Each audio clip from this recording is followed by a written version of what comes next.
예, 내일 어버이날 그리고 고령화 시대 노년을 잘 행복하게 보내는 것이 이제 우리 사회의 화두입니다. 모범 답안이 있는 것은 아니겠습니다만은 좀 도움 말씀을 드리기 위해서 저희가 오늘 한국 노인 상담센터장을 맡고 있는 숭실사이버대학교 이호선 교수를 초대했습니다. 만나보겠습니다. 안녕하십니까? 안녕하세요. 어서 오십시오. 반갑습니다. 교수님은 내일 어버이날 준비 잘 하고 계십니까? 자식들에게는 뭐 달라고 이미 통보를 했고요. 그리고 부모님들 위해서도 이제 신사임당 조금 준비했습니다. 네.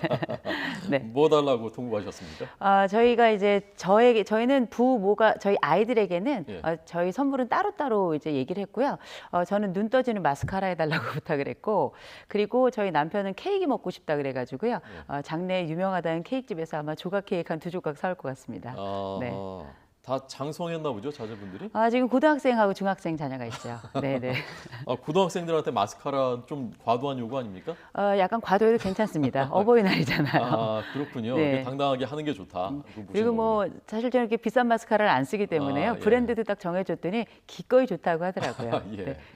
그리고 부모님께는 역시 현금이죠. 현금. 네네. 저희가 그 조사한 결과를 하나 찾아봤더니 역시 그 어버이날 선물로 현금이 제일 좋다고 한 분들이 많았다는데 그거 잠깐 한번 보여드리도록 하겠습니다. 네네. 뭐 해마다 이런 조사가 나오긴 하는데 자, 이 1등은 역시 이번에도 현금이었고요. 저는 2번이 사실 조금 그 의외였는데 편지 네. 카드 받고 싶다고 하신 부모님들이 네. 2등이더라고요. 그러니까 이거는 굉장히 중요한 건데요. 사실은 뭐 부모님들 입장에서는 효도 관광 티켓에다가 편지를 써서 현금까지 얹어주면 제일 좋죠. 제일 예. 좋긴 하지만 예. 지금 2위가 편지, 카드 이게 나온 걸 보면 네네. 실질적으로 부모님들이 자식들에게 원하는 것은 따뜻함이었다, 온도였다, 그리고 얼굴 보고 싶고 그 소식을 전해 듣고 싶고 그걸 통해서 너와 내가 잘 연결되어 있고 그게 내가 너에게 사랑을 받는 방식이다. 이렇게 생각을 하시는 것 같아요. 그만큼 자식이 보고 싶다는 말씀이시겠죠. 예. 이거 좀 잘 정말 새겨 들어야 될 것 같습니다. 네. 노인 상담센터장 맡고 계시다고요. 네네. 많이 만나실 것 아닙니까, 어르신들을. 네. 제일 많이 말씀하시는 것들이 어떤 겁니까? 요새는 사실은 뭐 너나 할 거 없이 경제가 어렵잖아요. 청년들만 어려운 게 아니라 어르신들도 굉장히 어렵고 그렇다 보니 경제적인 어려움에 대해서 많이 호소를 하시고요. 또 한 가지는 사실 우리가 지금 나이 들어가면서 자식들이 찾아오지 않는 집들이 굉장히 많습니다. 예. 그러니까 우리가 흔히 독거노인이 아님에도 불구하고 사실상 독거노인 분들이 굉장히 많아요. 자식들이 찾아와서 그래도 뭐 매일은 아니더라도 매달은 아니더라도 어버이날에도 그래도 생신 때에도 좀 찾아와서 이렇게 하면 좋겠는데 일단 가족 간의 관계가 많이 해체된 것에 대해서 상담 많이 요청하시고요. 또 부부 문제 나이 들어서 그 문제 역시 쉽지 않은 주제라서요. 돈 문제 역시 관계 문제 그리고 또 하나 굉장히 중요한 게 이야기를 나누다 보면 결국은 나는 혼자다 이런 외로움의 주제까지 굉장히 중요한 주제로 자리 잡고 있습니다. 네. 그러니까 점점 더 외로워지는 거군요. 갈수록 외로워지는데 자식들이 생각만큼 많이 잘 찾아와 주질 않고.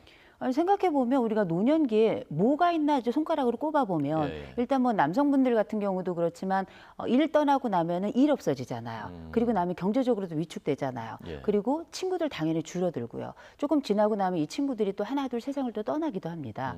어디 그뿐인가요? 여성들의 경우에도 친구들이 많은 것 같지만 늘 정해진 친구들이고 예. 그 정해진 친구들 이외에는 거의 없어요. 거기다 시간이 지나고 나면 때로는 배우자가 또 떠나는 경우도 있는데 그렇게 될 경우에는 사실상 아무것도 남은 것 없이 진짜 홀몸으로 세상에 이 거친 파도를 그냥 부들부들 떨면서 견뎌야 되는데 그때 정말 위로가 되는 게 자식이고 그때 정말 한 번쯤 나를 다가와서 이렇게 한번 꼭 안아주면 그처럼 심장을 녹이는 일이 없거든요. 그게 바로 자식인데 어버이날 이런 일들이 좀 많이 있었으면 좋겠습니다. 예. 그러니까 우선은 자식들이 잘해야 되겠고 그게 사실 네. 제일 중요한 거고 그리고 네. 그 어르신들한테는 교수님 어떤 조언을 그런 경우에 해주십니까? 그러니까 이를테면 우리가 어르신들이 겪는 문제는 굉장히 다양한데요. 예. 어르신들 중에는 혼자 계시건 혹은 혼자 계시지 않든지 간에 우리가 나이 들어서 일단 은퇴를 하시게 되면 그 뒤로는 정말 완전히 다른 세상이 되거든요. 그리고 이런 다른 세상을 만든다는 게 적응이 잘 되면 문제가 없지만 적응이 잘 되지 않는 경우에는 그때 우리가 알고 있는 노인 우울이라는 게 찾아오고 그게 조금 더 지나치게 되면 때로는 극단적인 선택을 하기도 하거든요. 이런 경우에는 제가 이런 말씀을 드립니다.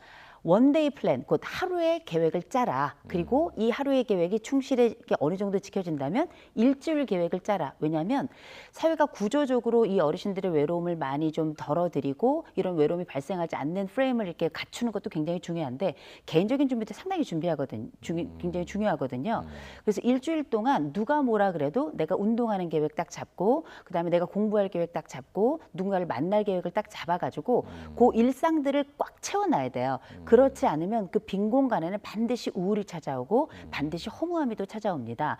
그래서 제가 많이 권해드리기는 가까운 곳에 복지관에 있으시면 요새는 60대 분들 정말 많이 오시거든요. 오셔서 건강과 또 새로운 여가와 그리고 학습 과정 그리고 만남 이 모든 것들 심지어는 재혼까지 꿈꿀 수 있는 이런 장이 바로 복지관이기 때문에 복지관이라든지 아니면 요새는 그 인생 이모작 지원센터 같이 굉장히 새로운 출발을 위한 여러 준비 기관들이 많이 있습니다. 이런 장년들을 위한 또 노년을 시작하는 분들을 위한 기관들도 많이 있기 때문에 혼자 그 안타까움을 견디지 마시고요. 반드시 함께 있어 함께 공부도 하고 누릴 수 있는 곳을 찾아가시길 권합니다. 예. 네. 그러니까 두 번째로 많이 그 어르신들이 말씀하시는 게 부부관계의 어려움이라고 하셨는데 네네. 주로 어떤 말씀들을 하시는지 그리고 어떤 그 조언들을 하시는지 좀 말씀해 주시죠. 우리가 왜 아주 오랫동안 살아서 검은 머리가 팥불이 된 부부를 이제 내자로 우리가 평생 왼수다 이렇게 부르잖아요. 이럴 정도로 우리가 생각했던 것처럼 노년의 부부 생활이 그렇게 만족스럽진 않습니다. 예. 실제 우리가 왜 40대부터 이렇게 삶의 만족도가 떨어진다고 하는데 부부 만족도도 마찬가지거든요. 그래서 실제 노년에 갔을 때 아이들을 보고 그걸 보면서 이제 버티고 살았던 분들이 이제 아이들이 다 떠나고 나고 또 남편은 또 일이 끝나고 돌아오면 그래서 우리가 남편을 뭐 삼식이니 뭐 이렇게 부르는데 예. 사실 남편들 입장도 그렇고 아내들 입장도 그렇고 이 노년기라는 건 완전히 새로운 시기이기 때문에 새로운 적응이 필요하고 예. 이 적응이 잘 안 될 경우에는 제3차 대전은 저리 가라거든요.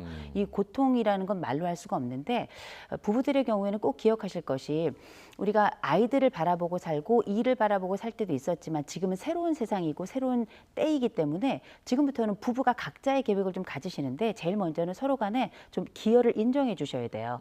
열심히 살았거든요. 뭐 남편이 돈 얼마 못 벌었더라도 그게 최선이었고 아내도 뭐 자식들이 좀 잘 되고 못 되는 자식 뭐 다 있지만 그래도 그게 아내의 최선이었기 때문에 그래도 그동안 참 수고했다. 예. 참 잘했다. 이렇게 서로 간에 위로도 좀 해주시고요. 그다음에 할 수 있으면 바깥 활동을 조금 각자 늘리셔야 돼요. 그래서 서로 간에 집 안에서 만나는 시간이 하루에 5시간을 넘지 않도록 그래서 외부 활동 충분히 하시고 집에 와서 씻고 그다음에 같이 바깥 일이 어땠는지 각자 이야기하고 그다음에 이르게 또 잠을 청하시는 분들이 많이 계시니까 그렇게 잠들고 또 아침에 일어나면 또 약속 갔다가 하루 일과 딱 지내고 또 아내들 함께 만나 또 남편 함께 만나 밥 먹고 이런 식으로 각자의 일정을 가지고 있어야 노년기 부부는 100세에 이르도록 훨씬 더 창조적이고 훨씬 더 서로에 대해서 애틋함도 커질 겁니다. 같이 오래 있어야 더 의가 좋아지는 거 아니고요. 오래 계셔 보세요. 그러니까 네. 잠자는 시간 빼고 5시간 이상은 집에 있지 말도록 네네. 해라. 가능하면 활동을 네. 늘리시는 게 건강에도 좋고 관계에도 좋다는 거죠. 예, 알겠습니다. 자, 지금 그 속보를 잠깐 전해드리겠습니다. 베트남에서 근무를 했었던 여성인데 우리나라 국내에서는 지카 바이러스 4번째 감염자입니다.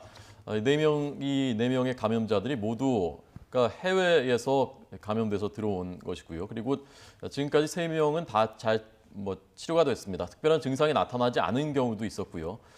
그래서 이번에 4번째 역시 해외에서 베트남에서 근무했었던 20대 여성이 지카 바이러스에 감염됐는데 이 감염된 사람들에 의해서 다시 국내에서 또 감염된 사례는 지금까지 없었고요. 그러니까 너무 걱정하실 필요는 없습니다. 그러나 물론 잘 대비를 하고 주의를 해야 되겠죠. 20대 여성 베트남에서 근무했던 여성이 4번째 감염자였고 5월 1일에 들어왔는데 나흘 전 엿새 전이군요. 엿새 전에 들어왔는데 들어올 때는 발진이 있었고 지금 증상이 없이 입원은 해 있지만 증상이 없는 상태라고 합니다. 크게 걱정을 할 일은 아닌 것 같습니다. 자, 죄송합니다. 그래서 그 부부관계까지 말씀해 주셨고요. 친구 관계가 중요하지 않습니까? 친구 네네. 관계에서는 어떤 조언들이 필요할까요? 사실은 우리가 나이 들어가면서 친구를 꼽아라 그러면 대부분 다 5손가락 안에 있습니다. 그래서 실질적으로 농촌에 계신 분들 같은 경우에는 온 동네 주민이 다 친구예요. 별 문제가 되지 않지만 도심에 계신 분들 같은 경우에는 특별히 남성분들은 거의 친구가 없다. 이렇게 말씀드려도 될 정도인데 지금까지 내가 함께하고 있는 친구들 뭐 이를테면 동창이라든지 과거 직장 동료라든지 아니면 함께 동네에서 함께 이야기 나누고 아이들 같이 키웠던 이런 분들이 있다면 네. 이분들하고는 제일 먼저 기억하실 게 가끔씩이 아니라 웬만하면 자주 만나셔야 돼요. 예. 만나실 때에는 내가 잘났다 너가 잘났다 문제가 아니라 상대방에게 당신이 참 훌륭한 사람이다. 내가 당신을 알고 나랑 친구가 되고 이 친구로 이렇게 오랜 세월 함께 살아온 게 참 자랑스럽다. 이렇게 친구로서의 자부심 있죠. 이런 것들을 끊임없이 많이 좀 표현을 해주시고요. 그리고 사실 지금 친구가 점점 줄어드는 게 또 노년기이기 때문에 이때에는 새로운 친구를 만들 생각도 하셔야 돼요. 그래서 네. 친구를 만날 공간으로는 제가 아까 잠깐 말씀드렸던 복주관을 저는 아주 강력하게 추천하는데요. 예. 복주관이 없다 하더라도 우리가 주변에 보면 함께 어르신들이 모이는 공간들이 굉장히 많이 있습니다. 그 공간에 함께 참여하셔서 혼자 가지고 있는 외로움이 아니라 함께 가면 놀라울 정도로 마음 맞는 분들이 꼭 있어요. 그분들을 통해서 새로운 친구를 또 경험하고 그 친구들을 통해서 또 새로운 기쁨과 우정을 나누시면 좋은데 단 한 가지 기억하실 게 돈 거래는 하지 마시기 바랍니다. 네. 네네. 문제가 많이 생기는 모양이군요. 돈 거래. 그렇죠. 돈 거래 하시다가 사실 있는 친구도 잃어버리는 경우가 많잖아요. 노년기에는 그게 훨씬 더 심각한 것이 남은 재산 모든 것이 날아갈 수도 있기 때문에 거기다 친구까지 잃게 되는 거예요. 예. 그래서 이제 새로이 만난 친구뿐만 아니라 노년기에는 가능하면 친구끼리는 돈 거래는 하지 않으시기를 추천드립니다. 예, 알겠습니다. 교수님 말씀 들어보니까 결국 최대한 좀 외부에 자신을 많이 노출시키고 그리고 자기 고집을 좀 버리고 상대 좀 칭찬해주고 감사하고 그런 마음을 갖는 게 제일 중요하다는 말씀인 것 같고요. 물론 뭐 어르신들께서 아시는 얘기겠지만 그래도 또 자꾸 말씀을 드리는 게 네. 중요한 것이니까요. 오늘 이호선 숭실사이버대 교수의 조언 아마 고맙게 들으셨을 겁니다. 어르신들께서. 네. 고맙습니다. 감사합니다.